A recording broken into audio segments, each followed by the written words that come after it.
kasaysayan kasama ang binansagang arkitekto ng Batas Militar at Defense Minister noong panahon ng martial law. Good evening po sa inyo and welcome to Reaction, Senator Juan Ponce Enrile. Okay, it's interesting, sir, also that I'm talking to you at a time when we're approaching September 21, of course. Yeah. At alam naman po nating lahat na yung nangyari sa inyo, sir, na ambush noong 1972 na sinasabi nilang naging mitya ng pagdeklara ng martial law. No, that's not true. Sir, ito na nga eh. No, I'm telling you, Okay, I'm already ano ba ang cutting you katotohanan dito? because Dahil that kayo is rin a po ang falsehood kinukwot ng done by Raymond Bonner, who is actually a member of Comintern, of the left. You should read the book of Louis Glick. When he wrote his book, he said that I said that my supposed ambush was staged. True, it was staged. By some people, I did not know. Teka nga, sir, so totoo palang staged. Yeah. Sir, kasi na... But it was not I who staged it, because what he implied is that I made up my ambush to become a basis for President Marcos to declare martial law. That is not true. At the time the event happened, we were already under martial law. Whether there was an ambush or not, martial law was already going on. Okay, sir. Bago na namang version to. No, it's a version. Sir, kasi ganito, di ba? It is not a version. I was the actor at that time. No, but during the height of the EDSA revolution, February 23, you were with Fidel Ramos in Camp Crame.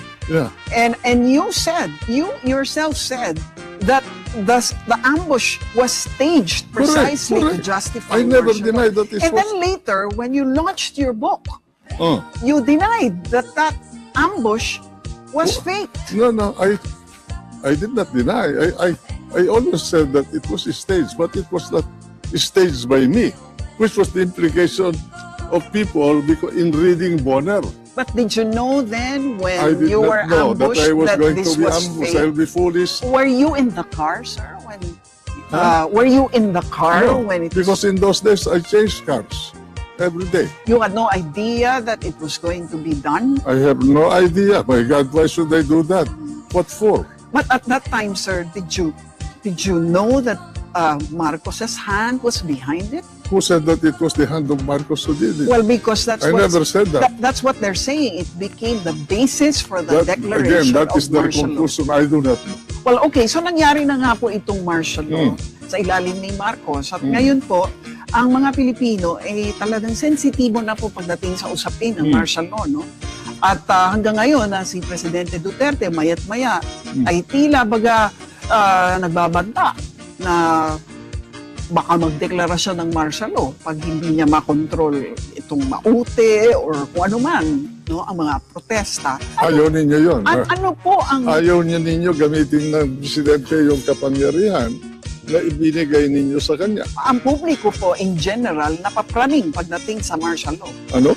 Ang publiko, napaparanoid Who pagdating is the sa martial law. embodiment of the public to speak for them? How did you know the temper of the people? Well, they express it in many You know ways. the trouble that Students. we express certitudes that are not true, are fallacious. You know, to tell you the truth, people, even now, feel more secure, according to them, to the people that I talk to, because I travel almost every month from Manila all the way to the north by car. And they feel more secure because we have a president who is enforcing the law. Do they trust the president more than they trust martial law per se? No, martial law There are is... two entities Martial here. law You is... know, if it were martial law another can- president Martial declaring law martial law, is it not would have been... self-executing. It is a power that may or may not be exercised by a president if he does not want. But he may be forced by the exigencies of national events in the society to exercise the powers, the ultima ratio, as they call it, available to a government, not to protect himself or his position, but to protect you and the public so that the country will not be damaged and the people will not be injured. But it could also be abused, as it Well, had been any abused. power is subject to abuse. There is no such thing. So no power that is not subject to abuse So by that's why. different degrees. O kaya nga sir, kaya ako naitatanong, sa ilalim ni President Duterte, sa tingin niyo po ba siya ay magiging responsable sa paggamit ng martial law? You have to trust him. You voted for him to become president. If there's no one else that can exercise that power except only one person, and that is the person who was selected by the people to be their leader. Leader. Not alila, but leader. Sa tingin niyo po ba sir, yung ginawa nilang mga pagbabago sa ating saligang batas upang tiyakin na kahit pa may martial law at kailanganing magdeklara ng martial law, meron na ngayong mga safeguards. Pinahina nila ang Estado doon sa saligang batas na kasalukuyan na ginagamit natin at pinalagas nila yung mga manggugulo. So hindi kayo sang-ayon Hindi. sa provision ng martial law No. implementation as it is now? No. O, You know, even in Russia they have martial law. Even Iran they have martial law. America they have martial law. The governors of every state are invested with the power of martial law. Not the President of the United States. He has the power to drop an atom bomb in Hiroshima or in Nagasaki, but he does not have the power of martial law because martial law is a residuary power given or rather retained by the states through their governor. It is for the survival of the state. That is the purpose of martial law. So sa tingin nyo nga po, yung mga ginawa nilagay nilang mga safeguards doon para hindi abusuhin ng sinumang pangulo ang kapangyarihan niya na magdeklara ng martial law, sinasabi nyo nakapagpahina pa yun. Nakapagpahina sa Estado. Ano po ang maaaring mangyari? Nagkaroon ng rioting dito sa Maynila kung magkakaroon ng problema tayo. Let's say, God forbids that something happens to the arteries of commerce on both sides, south and north of Manila. And you do not supply your food here in Metro Manila. And you have rioting. What are you going to use to quell the disorder? Prayer? Hindi naman siya, pwede naman siya bigyan ng martial law powers, limitado nga lang. Hindi ba tama yun? At that point, in a situation like that I have in my mind, I conjure in my mind, there you have no time to be talking about writ of habeas corpus, bail, or anything. You have to use the army and the police in order to maintain order, to reduce, if you can reduce the number of casualties. Do you really think that it takes an authoritarian leadership to actually rein in? This is not an authoritarian government. It's not an authoritarian power. It is the power of the state in any society for survival. But people are saying, for example, na all around the globe and not just here, no? Parang umuusbong na naman, sir, yung mga sinasabi nilang strong men, no?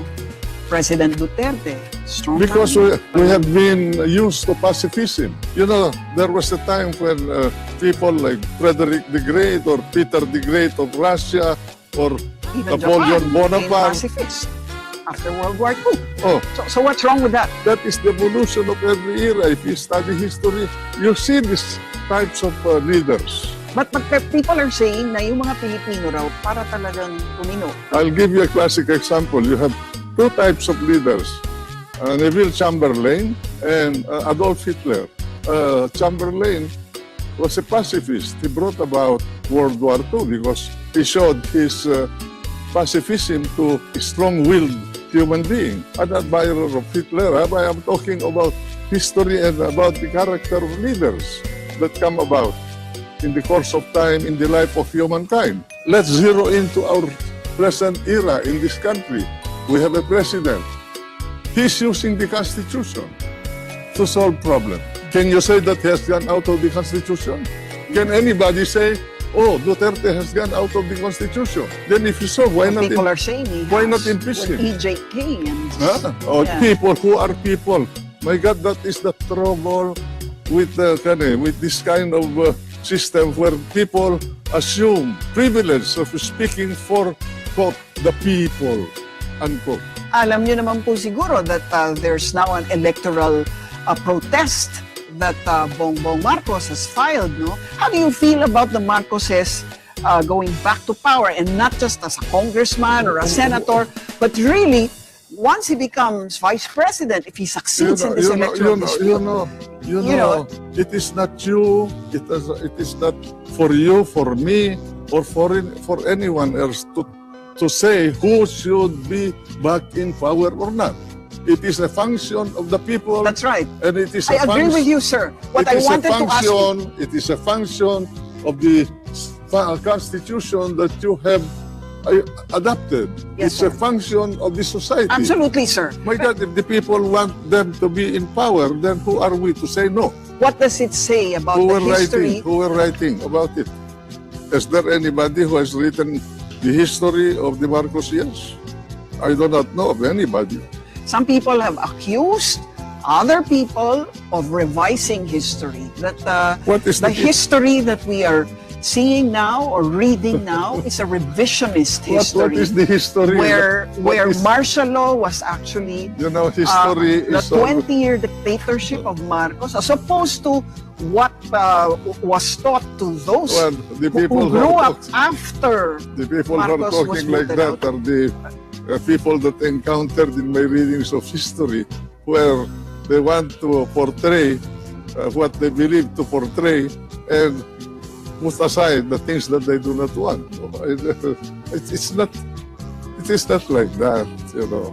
Who brought the democratization of education in this country? Noynoy Aquino? Cory Aquino? Who brought the irrigation canals all over the country? Who brought the rural electrification in this country? Have they written about these things? Who destroyed the nuclear plant? And who initiated it in order to stabilize the power system of the country, especially when we do not have a source of crude to maintain our lives and our industries and our convenient life in this society? Ultimately, the question is, I'm who's revising which history? I'm not revising. I want answers to these questions that I'm raising. I have a right to raise these questions. That's why people do not want to meet me in a face-to-face intellectual combat like this, because I ask them questions that they could not answer. Wow, sir. Come on. You know, 51 years of political life and 8 presidencies. Who am I to debate with you? I'm not saying that I know everything, but when I deal with a problem, even during martial law, I go into it and learn it deeply in order to be able to handle the situation. We did see that, sir. We saw that very clearly during the impeachment trial where you presided over the trial of SC Corona. And sir, lahat bumilib talaga sa utak ninyo doon. We know, sir, that this is coming from years and years of political practice and political thinking and deep insight. And we are honored that you are here with us. I hope you don't mind. Share with us. You did not mind my debating with Oh, you. not at all, sir. Because sometimes I am honored that somebody like you would debate with me. Who am I to debate with you? Maraming salamat po ulit sa inyo, Senator Enrile. Welcome. Have a good Anytime. evening. anytime. Kung walang magsasabi, walang mangyayari, ang opinion mo, pinakikinggan, pinag-uusapan dahil ang bawat balita may katumbas na reaksyon. Ako po si Luchie Cruz-Valdez. Magandang gabi po sa inyong lahat.